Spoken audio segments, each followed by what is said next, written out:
persen masyarakat kita itu pakai internet dan aktif loh. Sehingga tinggal sekarang kita memilih segmen. Kan kita ini kalau misalnya jumlah penduduk 250 juta, 73%-nya itu pakai internet, berarti kan ada kurang lebih sekitar berapa ya? 88 kali 3, 24. Sekitar kurang lebih sekitar 180 juta manusia Indonesia pakai internet. Mosok kita bikin sesuatu nggak bisa, tidak harus 180 juta orang yang kita jadikan pasar ya. Yang perlu kita lakukan adalah segmentasi ya. Jadi misalnya saya nggarap peternak saja yang jumlahnya itu cuma 0,09% jumlahnya loh ya. Jumlah peternak di Indonesia itu nggak sampai 1%, itu sudah ratusan juta, sudah miliaran omsetnya per bulan. Ya, jadi nggak usah mikir 180 juta ya.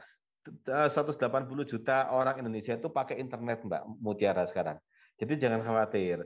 Tinggal sekarang Mbak Mutiara bikin sesuatu, kemudian belajar marketing, belajar segmentasi, ya, belajar positioning, belajar produk saya ini harus dijual ke siapa, cara jualnya bagaimana.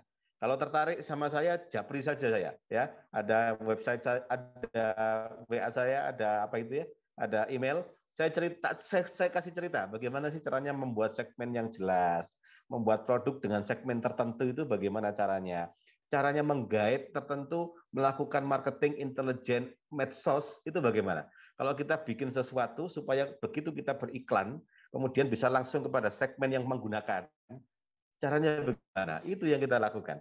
Jadi seperti sini nih, saya belajar bagaimana caranya menjual kandang sapi untuk jadi tempat wisata.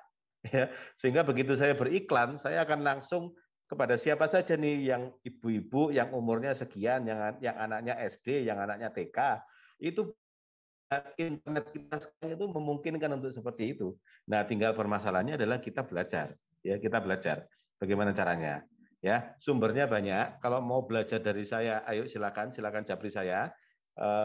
Bisa saya sambungkan ke manajer IT saya, yang dia itu bikin website, bikin aplikasi, bikin mobile app, melakukan digital marketing. Oh, insya Allah apapun produknya. Gitu ya, Mbak Mutiara. Mudah-mudahan jangan khawatir, jangan underestimate. Saya pun dulu juga gaptek, saya nggak ngerti macam-macam. Tapi insya Allah kalau kita mau belajar dimanapun posisi kita, mungkin kita punya alasan Pak, di tempat saya kadang-kadang sinyalnya susah, sama saja. Di tempat lain juga begitu. Tapi kalau kita bisa tahu caranya, kita mau belajar bagaimana caranya, insya Allah segmentasi itu bisa kok. Ya, seperti itu ya. Intinya begini, kalau misalnya Anda sudah punya keinginan bikin sesuatu, ya, kemudian mau mengerjakan sesuatu, caranya bagaimana cara memulainya? Take your first rapid step. Ambil langkah pertama, cepat, langsung lakukan. Nggak usah mikir macam-macam. Kalau nggak bisa bagaimana? Nah, kalau nggak bisa, ambil cara yang kedua. Cara yang kedua adalah paksa. Oke? Okay? Yang pertama kerjakan, kalau nggak bisa, paksa. Itu bisa dilakukan insya Allah. Gitu ya Pak Mutiara, mudah-mudahan semakin sukses ya. Terima kasih. Baik, terima kasih Mbak Mutiara atas pertanyaannya dan juga Pak Dedi atas jawabannya. Yang selanjutnya untuk narasumber kita yang kedua, Ibu Lisa, dengan penanya Irfandi. Bagaimana Bapak Irfandi? Oke Kak, ya terima kasih. Iya baik, silahkan.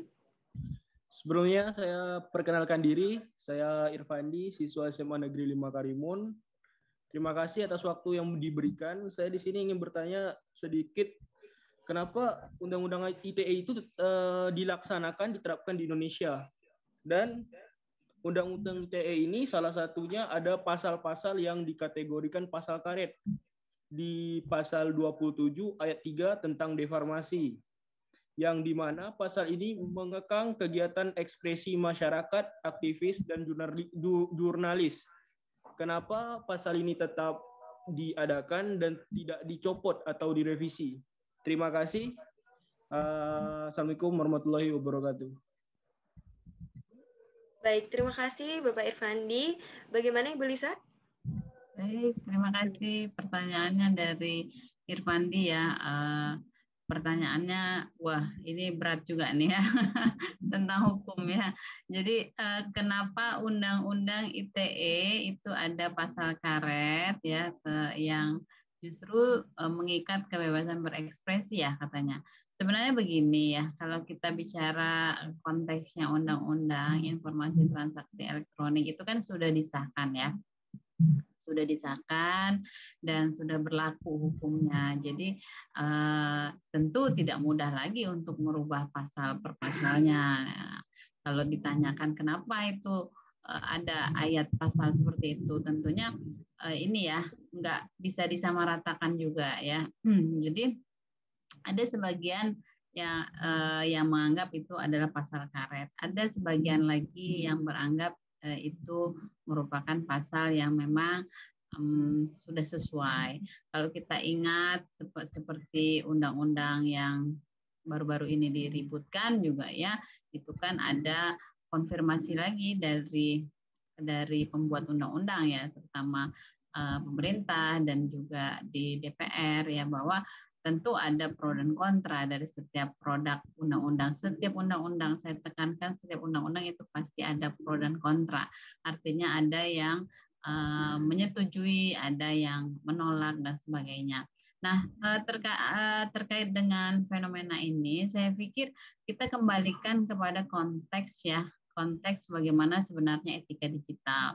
Nah, kalau bicara dari etika digital itu kan kebebasan ekspresi itu sebagai masyarakat Indonesia kita nggak pernah dilarang untuk kebebasan berekspresi, tapi ekspresi yang seperti apa dulu gitu. Tentunya yang terkait dengan memiliki kesesuaian dengan norma-norma budaya adat istiadat keteraturan di negara kita Indonesia. Sebagaimana kita ketahui kan negara kita ini adalah negara plural ya, majemuk ya. Jadi semua budaya banyak dan semua iklim agama juga banyak ya, semua kepercayaan, keyakinan juga banyak. Nah, kalau ditanya kenapa itu bisa disahkan, tentu kita flashback-nya agak susah nih ya. Tapi kembali lagi ya, bagaimana kita bisa menyikapi yang dianggap pasal karet itu dengan sikap yang bijak dan positif. Sebenarnya ekspresi itu nggak dilarang gitu. Tapi ekspresi yang seperti apa? Maka tadi ya, kalau di digital itu ada yang dinamakan rekam jejak digital. Coba kita klik rekam jejak digital, kita cari. Sebenarnya kita itu dikenali di dunia digital itu sebagai apa sih? Nah, silakan klik browser, mesin pencari, tulis nama kita. Apa yang muncul? Nah, kalau semakin banyak sisi negatif yang muncul, maka kita perlu memperbaiki diri kita. Tapi kalau banyak hal-hal positif yang dimunculkan, berarti silakan bertahan dengan citra itu. Jadi saya pikir kreatif itu nggak pernah dilarang selagi dia beretika. Seperti itu Irfandi. Jadi kembalikanlah semuanya kepada konteks ya dan kontennya, terutama di era digital saat ini. Bagaimana kita bisa berkreasi, tetap produktif, tapi juga sekaligus beretika dengan memperhatikan ya berbagai macam aturan-aturan tentunya. Kalau di media di dunia digital, di dunia maya ya, itu kita tahu bahwa kita tidak boleh menyebarkan hoax misalnya gitu ya. Kita tidak boleh merugikan atau menyebarkan identitas pribadi orang lain. Kita juga tidak boleh membocorkan data-data orang lain, bahkan data diri kita sendiri juga harus kita jaga.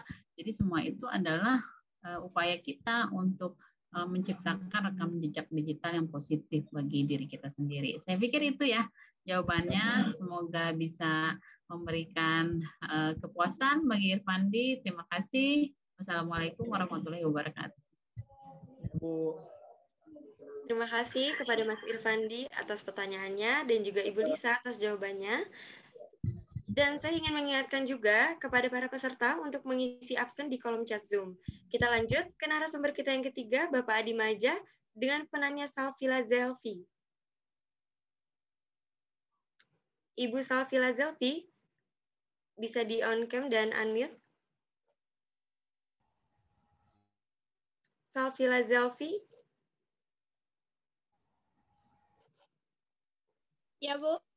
Ya, baik. Bisa dibacakan Ibu pertanyaannya.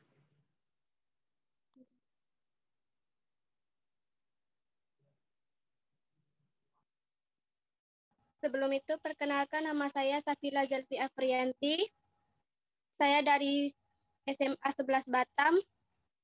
Ingin mempertanyakan pertanyaan saya dari Bapak Admi Maja di Kepri.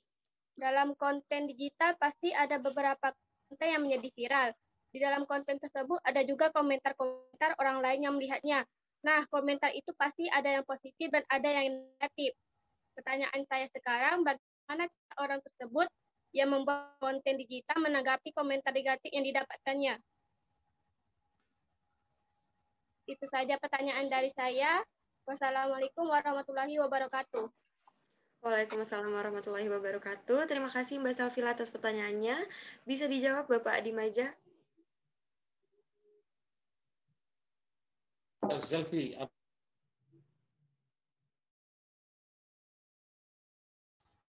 dari pinggir ya, dari kepulauan. Oh ya bagus ya, pertanyaannya bagaimana kalau menanggapi apa konten itu ada apa namanya konten, begitu konten itu viral, itu ada pertanyaan yang negatif maupun terus bagaimana menanggapi ketika ada, jadi memang jadi sebenarnya kalau misalnya dalam konten mungkin ada pro dan kontra ya.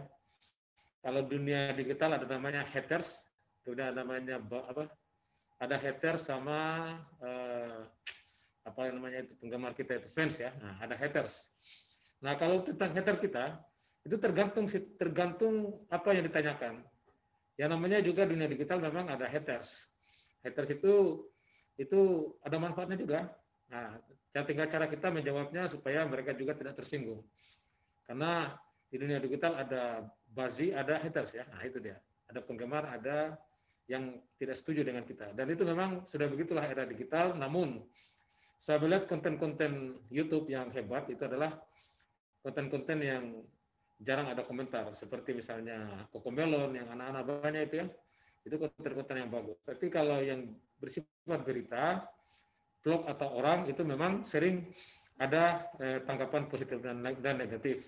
Tapi kalau konten-konten misalnya hewan dan pemeliharaan, macam-macam yang sifatnya alami itu jarang ada komentar-komentar negatif dan positif. Dan memang ketika kita mendapatkan komentar yang negatif, ya kita tentu harus menjawab secara bijak. Yang penting adalah bijak dan kita harus pandai mengendalikan diri. Begitu mungkin Safila ya. Selfie April, terima kasih atas pertanyaannya. Saya kembalikan ke moderator. Baik, terima kasih Salvila atas pertanyaannya dan juga Bapak Adi Maja atas jawabannya. Selanjutnya kita ke narasumber kita yang keempat, yaitu Bapak Andi dengan penanya Muhammad Nur Fitra. Bagaimana Bapak Muhammad? Bapak Muhammad Nur Fitra? Bapak Muhammad Nur Fitra? Sepertinya tidak ada di tempat nih. Kita lanjut saja dengan penanya Saida. Ibu Saida bagaimana?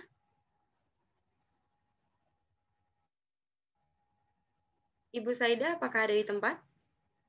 Bisa di on cam dan unmute Ibu?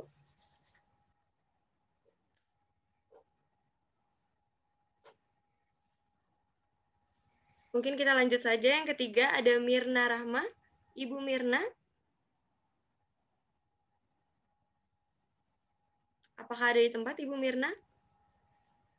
Ada, Bu. Baik, boleh dibacakan Ibu pertanyaannya.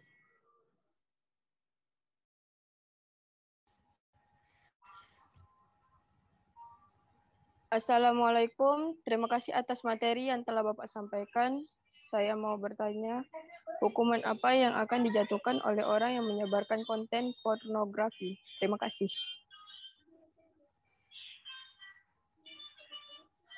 Baik, silakan dijawab Pak Andi. Baik, Waalaikumsalam warahmatullahi wabarakatuh. Ya, untuk hukuman bagi orang yang menyebarkan pornografi. Pornografi ini dalam undang-undang